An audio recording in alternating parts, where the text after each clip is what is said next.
मिथुन राशि वाले मेरे मित्रों, आप सभी का आज के ज्योतिष के इस बेहद ही खास कार्यक्रम में बहुत बहुत स्वागत है। हृदय से अभिनंदन है।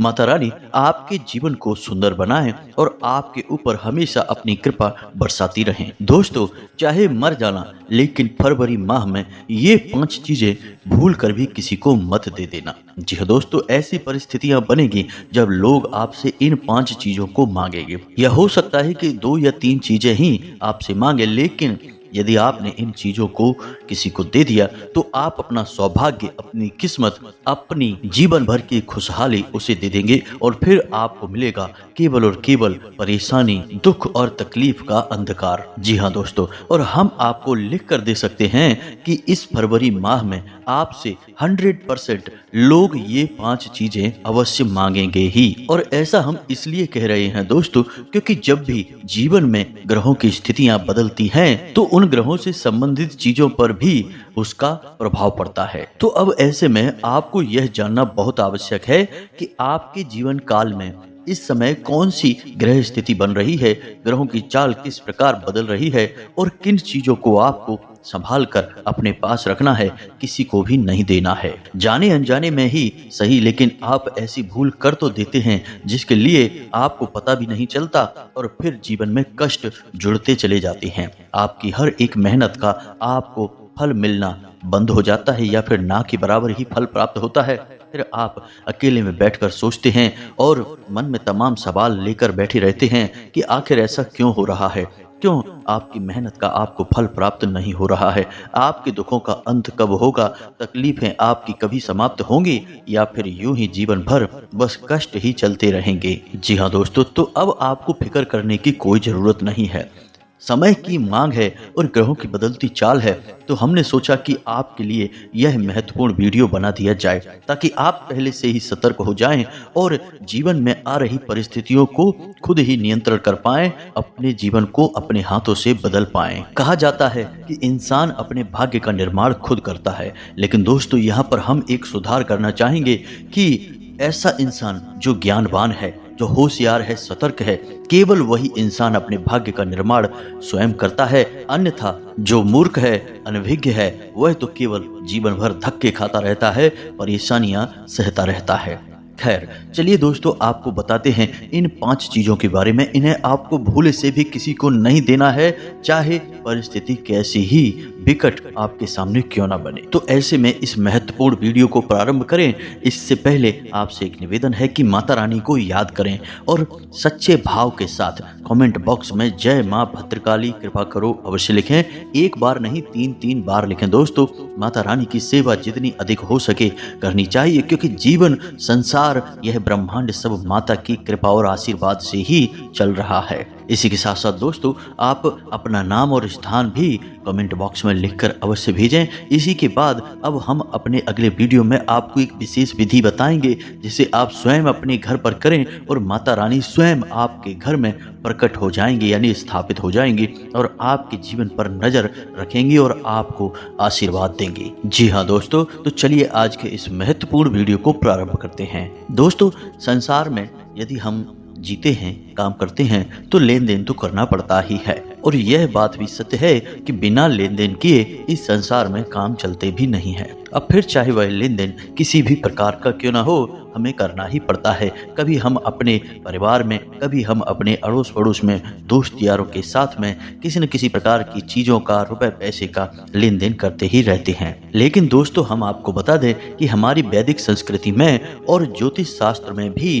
कुछ चीजों के लेन देन को पूरी तरह से निषेध माना गया है। इन चीजों का लेन देन भूल कर भी नहीं करना चाहिए। अब सबसे महत्वपूर्ण बात यहाँ पर यह है कि जो भी ग्रह आपके जीवन में शुभ फल दे रहे हैं, उन ग्रहों से संबंधित चीजों का कभी भी लेन देन नहीं किया जाता है।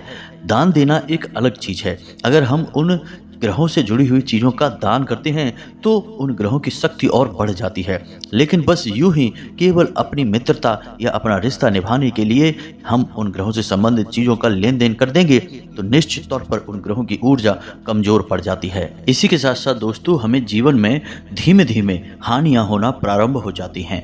कुछ ग्रह बेहद क्रूर होते हैं तो वे एकदम से हानि पहुंचाते हैं। वहीं कुछ ग्रह ऐसे होते हैं जो मंद प्रभाव रखते हैं तो उनके द्वारा दी जाने वाली हानियां भी धीमी होती हैं, लेकिन वे लंबे समय तक प्रताड़ित करते रहते हैं। तो दोस्तों, अब ध्यान से समझिए, आपकी राशि में एक त्रिशंकु योग बन रहा है जिसमें राहु, शनि और बुध एक साथ मिलकर एक ऐसा योग बना रहे हैं जो आपको लाभ पहुंचाने वाला है। जी हाँ दोस्तों, आपके जीवन में बहुत सारे अच्छे पल आने वाले हैं, खास तौर से इस फरवरी माह में। लेकिन यदि आप इन तीनों ग्रहों से संबंधित चीजों का लेन देन किसी व्यक्ति के साथ कर देंगे, फिर चाहे वह आपका कितना ही खास क्यों ना हो, आपका अपना भाई ही क्यों ना हो, तो आपको हानि होगी। आपको जो फायदे पहुंचने वाले होंगे, जो आपको सुविधाएं मिलने वाली होंगी, वे आने वाले समय में नहीं मिलेंगी। उल्टा होगा यह कि हो सकता है कि आपको हानियां ही मिलें, आपके जीवन में कष्ट और परेशानियां ही शामिल हो जाए। तो अब ऐसे में आपको यह जानना बेहद आवश्यक है कि इन ग्रहों से संबंधित चीजें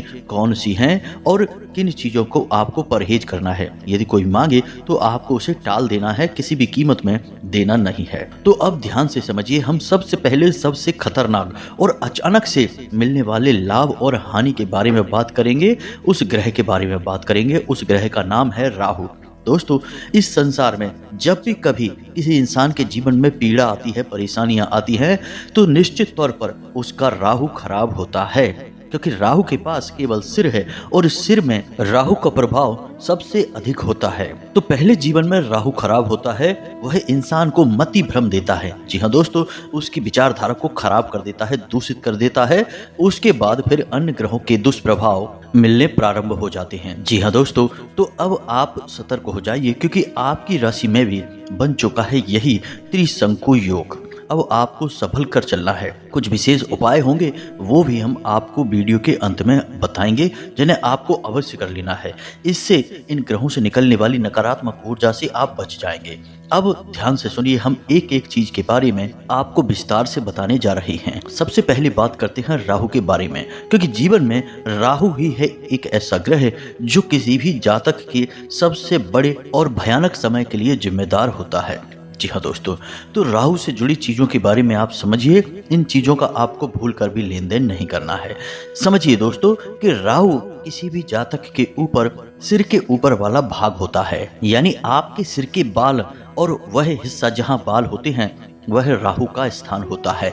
अब आपको अपने उसी स्थान से जुड़ी हुई चीजें किसी को भी प्रयोग के लिए भी नहीं देनी है, जैसे शैम्पू है, कंघी है, टोपी है, पगड़ी है। इसी के साथ साथ दोस्तों, उंगलियों में पहने जाने वाले और हाथ में पहने जाने वाले कड़े और घड़ी। जी हाँ दोस्तों, आपको अपनी घड़ी भूल कर भी किसी को नहीं देनी है, ना ही किसी और की घड़ी आपको पहननी है। इससे भयंकर राहु दोष उत्पन्न हो जाता है। इसी के साथ साथ दोस्तों, आप यदि अपने हाथ में कोई ब्रेसलेट, कोई चूड़ा या उंगलियों में किसी भी प्रकार की किसी अन्य धातु की, सोने के अलावा किसी अन्य धातु की अंगूठी वगैरह पहनते हैं तो उसका भी लेन देन आपको भूल कर भी नहीं करना है। जी हाँ दोस्तों, अब इसी के साथ साथ कुछ और भी चीजें हैं जो आपके घर में मौजूद हैं और उनका सीधा संबंध राहु से होता है। तो ध्यान से समझ लें, इन चीजों को भी आपको लेन देन में नहीं लेना है।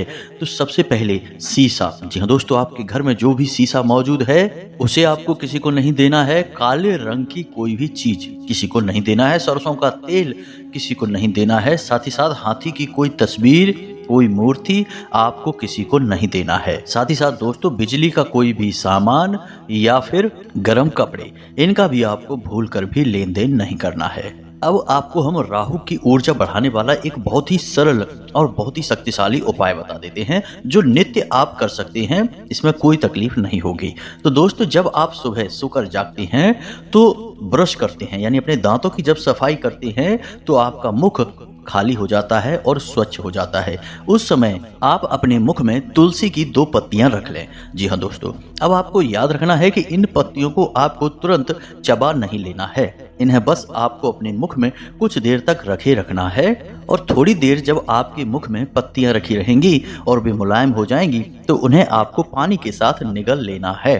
दोस्तों याद रखना कि तुलसी की पत्तियों को दांतों से चबाना अशुभ माना जाता है। जी हाँ दोस्तों, बस आपको इतना सा उपाय करना है और आपके राहु से संबंधित जितने भी कष्ट होंगे वो कट जाएंगे। इसी के साथ साथ राहु के शुभ परिणाम आपको मिलने शुरू हो जाएंगे। अब बात करते हैं दोस्तों दूसरे ग्रह यानी कि बुध की। जी हाँ दोस्तों, आपको इन वस्तुओं के मामले में भी थोड़ी सी सावधानी बरतनी है। इनका भी आपको किसी को भी लेन देन नहीं करना है। तो ध्यान से समझिए दोस्तों, कोई भी हरे रंग की वस्तु, चाहे फिर वह आपके कपड़े हैं या कोई भी अन्य सामान है जिसे आप प्रयोग करते हैं, व्यक्तिगत तौर पर वे आपको किसी को नहीं देनी है। इसी के साथ साथ दोस्तों, मूंग की दाल, मिट्टी का घड़ा और हरी सब्जियां, लेकिन इन सबसे महत्वपूर्ण दोस्तों, आप जो अपने गले में पहनते हैं, चाहे आप कोई सोने की चेन पहने या कोई हार पहने या कोई भी ऐसी चीज जो आप अपने गले में पहनते हैं, वह अपने गले से उतार कर किसी को भी नहीं देनी है। यदि आप ऐसा करते हैं तो आप अपनी सद्बुद्धि, अपना विवेक, अपना व्यापार, अपनी आमदनी सब कुछ दूसरे के हवाले कर देते हैं। फिर आपको कष्ट क्यों नहीं मिलेंगे, विचार करने वाली बात है दोस्तों। अब ध्यान से समझिए आपको क्या करना है। इन चीजों का लेन देन तो भूल कर भी नहीं करना है। अब समय जब आपको मिले तो बुधवार के दिन भगवान गणेश के मंदिर जाकर उन्हें मोदक का भोग लगाएंगे। साथ ही साथ हरी घास के छोटे छोटे गट्ठर यानी कि 5, 6, 7 किसी भी संख्या में तिनके लपेट कर अर्पित करेंगे। इससे भगवान गणेश बहुत प्रसन्न होते हैं। साथ ही साथ बुध की भी पूरी कृपा आपके ऊपर बनी रहती है। इसी के साथ साथ गाय को हरी घास खिला सकते हैं और मछलियों को दाना दे सकते हैं। जो भी आपको सुविधाजनक लगे वह एक कार्य आपको बुधवार के दिन अवश्य करना चाहिए। ज्यादा नहीं तो कम से कम महीने के एक बुधवार आपको यह उपाय अवश्य करना है। आप देखेंगे कि आपकी बुद्धि एक अलग ही विवेकशील राह पर चल निकलेगी। आपका व्यापार अच्छा चलेगा, आपकी आमदनी अच्छी रहेगी। साथ ही साथ दोस्तों, आपके घर में सुख और शांति भी रहेगी। तो इन सब बातों का आपको विशेष ध्यान रखना होगा, तभी आपके जीवन में सुख और समृद्धि आएगी, आपके सपने पूरे होंगे। दोस्तों यकीन मानिए कि इन बातों को यदि आपने अपने जीवन में उतार लिया तो आपके जीवन की दशा और दिशा दोनों पूरी तरह से बदल जाएगी। हम इस बात की गारंटी देते हैं। अब हम बात करेंगे आपके जीवन पर सबसे अधिक प्रभाव रखने वाले, ना केवल इस महीने बल्कि पूरे वर्ष भर, इस एक ग्रह के बारे में। जी हाँ दोस्तों, और आप जानते हैं इस ग्रह का नाम है शनि। जी हाँ दोस्तों, तो आप ध्यान से समझिए, आपके शरीर का निचला हिस्सा यानी कमर से नीचे का हिस्सा शनि का भाग माना जाता है। खास तौर से आपका पंजा और उसके आसपास का हिस्सा यानी कि पिंडलियों के नीचे का भाग शनि के स्थान को सूचित करता है। तो अब ऐसे में आपको विशेष ध्यान देना है। कोई आपसे आपके जूते मांगे, चप्पल मांगे या कोई भी ऐसी वस्तु जो आप अपने पैरों में पहनते हैं, शरीर के निचले भाग पर पहनते हैं, आपका लोअर है, आपका पैंट है या कोई भी अन्य वस्तु, तो आपको उसे यह नहीं देना है। अब यहाँ पर ध्यान देने वाली बात यह है कि आप किसी को नए खरीद कर बाजार से दे सकती हैं, लेकिन अपने प्रयोग किए जाने वाली वस्तु को आपको किसी को नहीं देना है। और यह नियम हमने अब तक जितनी भी चीजें बताई हैं सब पर लागू होता है। जो चीज आपने एक बार धारण कर ली, पहन ली, उस चीज में आपकी ऊर्जा समाहित हो जाती है, वह आपकी अपनी वस्तु होती है। फिर आप उसका लेन देन नहीं कर सकते हैं। यदि करना है तो बहुत सोच समझ कर ही करना है। लेकिन इसका मतलब यह नहीं कि आप उस चीज का लेन देन करेंगे ही नहीं। आप बाजार से खरीद कर किसी को वह चीज दे सकते हैं। उसमें आपकी ऊर्जा समाहित नहीं है तो उसका आपके ऊपर विशेष कोई प्रभाव भी नहीं पड़ेगा। जी हाँ दोस्तों, अब ध्यान से सुनिए, कुछ और चीजें हैं जिनके बारे में आपको थोड़ा सा सतर्क रहना है। जैसे कि काली रंग की कोई भी वस्तु यानी खाने पीने का सामान हो, काले वस्त्र हो या काली मिर्ची हो, मसाले हो, कोई भी काले रंग की वस्तु आपको किसी को नहीं देनी है। कोई आपसे मांगने आएगा लेकिन आपको नहीं देनी होगी। यदि आप ऐसा करेंगे तो आप अपने शनि की ऊर्जा को खराब करेंगे और अपने जीवन में परेशानियां खड़ी कर लेंगे। अब ध्यान से सुनिए, हम आपको कुछ और चीज़ों के बारे में भी बता रहे हैं। इनके बारे में भी आपको थोड़ा सा सतर्क रहने की आवश्यकता है। दोस्तों, जिस घर में टॉयलेट का यानी कि स्नान करने वाली जगह और लेट जहां पर हम अपना मल त्याग करते हैं, ऐसे स्थान का दरवाजा यदि खुला रहता है तो उस घर में हमेशा नकारात्मक ऊर्जा का वास रहता है। तो कभी भी ऐसे स्थान से दुर्गंध नहीं आनी चाहिए, दरवाजा बंद रहना चाहिए और इन स्थानों को जितना हो सके उतना साफ सुथरा रखना चाहिए। अब इसी के साथ साथ आपको कुछ छोटे से उपाय यदि कर लें तो बहुत लाभ प्राप्त होंगे। जैसे कि हमने देखा है कि कुछ लोगों के घर में हमेशा किसी न किसी बात को लेकर खींचतान बनी रहती है, यानी कि घर के सदस्य आपस में किसी न किसी बात को लेकर झगड़ते ही रहते हैं, विवाद बना ही रहता है। होना यह चाहिए कि परिवार में प्रेम ही प्रेम होना चाहिए, लेकिन होता एकदम उल्टा है। परिवार के आपस के सगे संबंधी और रिश्तेदार ही दुश्मन बने बैठे रहते हैं। ऐसा इसलिए होता है दोस्तों कि इन लोगों के ऊपर या यूं कहें कि इस घर में नकारात्मक ऊर्जा कूट कूट कर भरी होती है।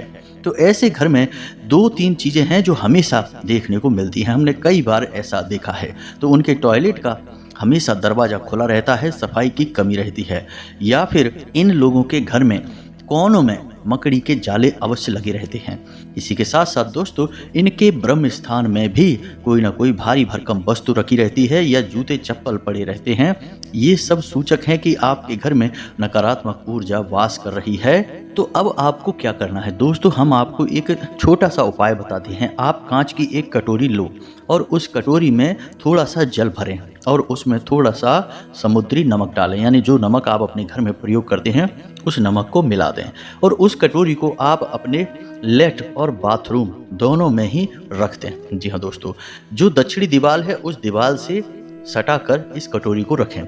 7 दिनों तक इस कटोरी को रखें। इसके बाद इसके जल को आप उसी लेट में यानी कि टॉयलेट सीट में विसर्जित कर दें और दोबारा से नमक पानी भरकर वहां रख दें। आप देखेंगे कि आपके लेट और बाथरूम में रखा हुआ जो पानी है वह काला पड़ने लगेगा, उसमें से बदबू आने लगेगी। ऐसा इसलिए होगा क्योंकि वहां से सबसे अधिक नकारात्मक ऊर्जा उत्सर्जित होती है और ऐसे में यदि आप इस उपाय को करेंगे तो वह ऊर्जा आपके घर में नहीं फैलेगी, उस कटोरी के जल में समाहित हो जाएगी। इसीलिए वह जल काला हो जाएगा, बदबूदार हो जाएगा, बहुत ही अधिक गंदा दिखाई देगा।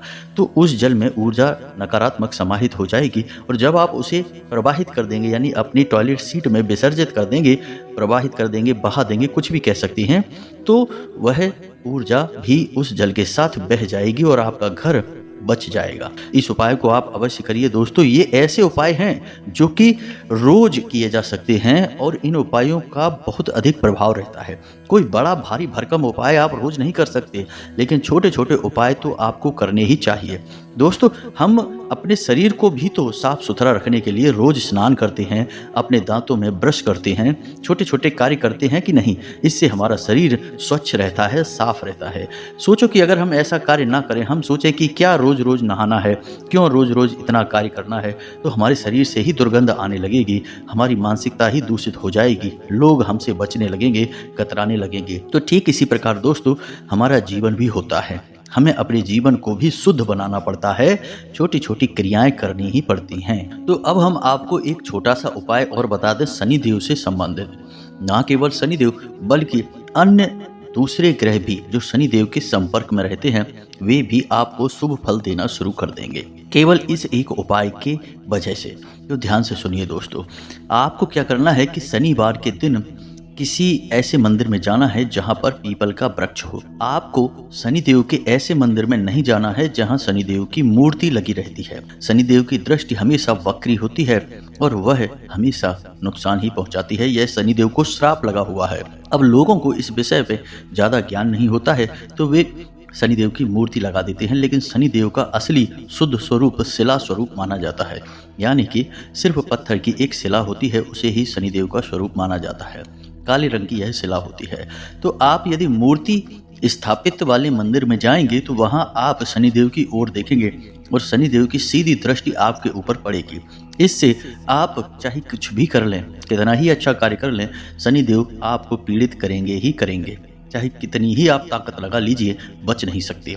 इसका कारण यह है कि शनिदेव चाहे या ना चाहे लेकिन उनकी दृष्टि आपका नुकसान करेगी, यह उनके ऊपर श्राप है। तो अब आपको क्या करना है कि आपको शनिदेव के किसी ऐसे मंदिर में जाना ही नहीं है जहां मूर्ति लगी है।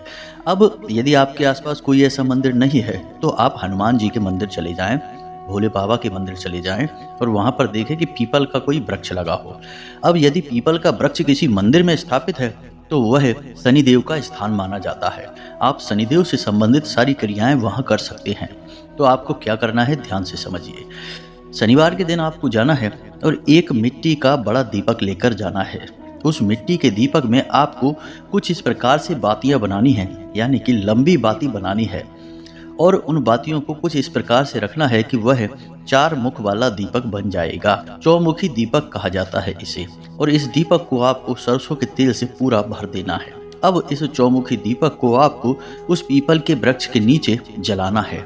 इसी के साथ साथ दोस्तों आपको उस पीपल के वृक्ष की 7 परिक्रमाएं देनी हैं। 7 परिक्रमा लगाने के बाद आप उस पीपल के वृक्ष पर अपने हाथ रखेंगे। जी हाँ दोस्तों, अपनी हथेलियां, दोनों हथेलियां रखनी है और दोनों हथेलियां रखने के बाद आपको 8 बार इस मंत्र का उच्चारण करना है। मंत्र बहुत ही सरल है और शनि देव का मंत्र है।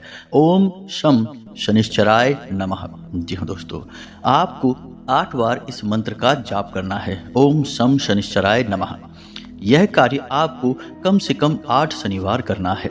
आप यदि 8 शनिवार इस कार्य को करते हैं तो आपको पूरे महीने, पूरे वर्ष शनिदेव की कृपा प्राप्त होती रहेगी। आपको शनिदेव की ओर से कोई पीड़ा प्राप्त नहीं होगी। इसी के साथ साथ यदि आप चाहें तो काली उड़द की दाल 8 मुट्ठी काले रंग की पोटली में लपेटकर किसी शनिदेव के या हनुमान जी के या भगवान भोलेनाथ के मंदिर में दान कर सकते हैं। 8 शनिवार आपको यह कार्य भी करना होगा।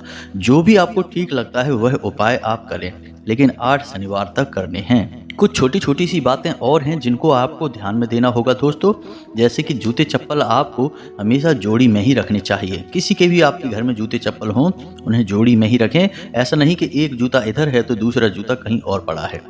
जूते चप्पल को कभी उल्टा भी नहीं रखना चाहिए, इनका भी संबंध शनि देव से होता है। इस प्रकार शनि की दशा खराब होती है। इसी के साथ साथ दोस्तों, आपके घर की जो झाड़ू है उसे कभी खड़े करके नहीं रखना चाहिए, हमेशा उसे लिटाकर और लोगों की नजरों से दूर रखना चाहिए। बस इन छोटी छोटी बातों का आप ख्याल रखिए और आप देखेंगे कि आपके जीवन में धीरे धीरे सकारात्मक बदलाव होने शुरू हो चुके हैं।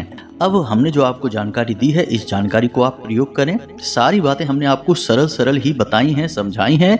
फिर भी यदि कोई आपके मन में प्रश्न उठता है तो आप कमेंट करके पूछें, हम आपके प्रश्नों के जवाब देने की पूरी कोशिश करेंगे। कमेंट में पूरे भक्ति भाव के साथ जय माँ भद्रकाली कृपा करो अवश्य लिखना। 1 बार नहीं 3 बार लिखना। माता रानी आपके ऊपर पूरी कृपा करेंगे। इसी के साथ साथ आज की इस वीडियो को विराम देते हैं। मिलते हैं अगले ज्ञानवर्धक वीडियो में। तब तक के लिए धन्यवाद। जय माता की।